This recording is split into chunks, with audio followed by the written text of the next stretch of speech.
বিদ্যুৎ সরবরাহ কমায় শীত মৌসুমের আগ মুহূর্তেই লোডশেডিংয়ের ভোগান্তিতে চাঁদপুরবাসী।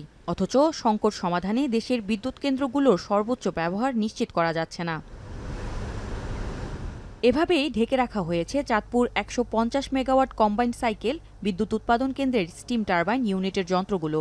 দীর্ঘদিন বন্ধ থাকায় এসব যন্ত্রগুলো অবহেলিত অবস্থায় পড়ে আছে।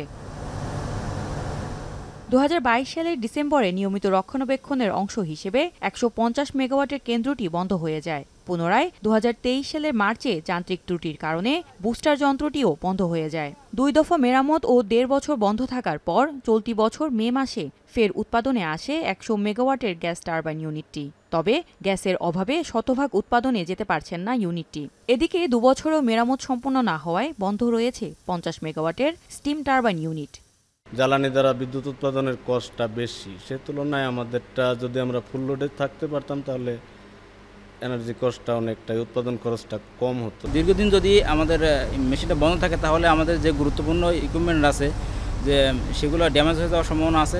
গ্যাস যে পরিমাণে আছে সেই পরিমাণে এখন আমাদের চলতেছে 50 মেগাওয়াট, মানে অর্ধেক প্রেসারে। আর ফুল গ্যাস থাকলে আমরা 90 মেগাওয়াট এবং 100 মেগাওয়াট, এমনকি বেজ লোডে দিলে আমাদের এখানে 106-107 মেগাওয়াটও হয়। গ্যাস টারবাইনে ১০০ মেগাওয়াট বিদ্যুৎ উৎপাদনে যে ব্যয়, সেই একই ব্যয়ে স্টিম টারবাইন ইউনিটে বাড়তি ৫০ মেগাওয়াট বিদ্যুৎ উৎপাদন সম্ভব হতো। বর্তমানে গ্যাস টারবাইনের মাধ্যমে প্রতি ইউনিট বিদ্যুৎ উৎপাদনে ফুয়েল খরচ প্রায় ৪.২৫ পয়সা।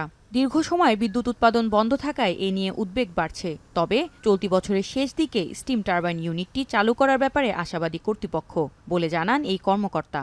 এই মুহূর্তে গ্যাস টারবাইন একটা ইউনিট এখন প্রোডাকশানে আছে, চালু আছে। স্টিম টারবাইন ওভারঅলিং কাজ এখন বন্ধ। তো সেটা বিদেশি বিশেষজ্ঞ একটা চাইনিজ কোম্পানির সাথে আমাদের সেটা চুক্তিবদ্ধ আছি আমরা। তো তারা এসে কাজ শুরু করবে। বিদ্যুৎ কেন্দ্রের গ্যাস টারবাইন ইউনিটের যন্ত্রাংশ কেনা ও মেরামত কাজে ব্যয় হয়েছে প্রায় $৩,২১,০০০। এছাড়া স্টিম টারবাইনের জন্য ব্যয় হবে প্রায় ১৫ কোটি টাকা।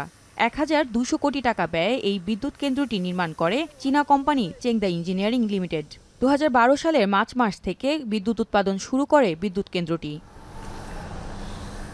এখন চাঁদপুর।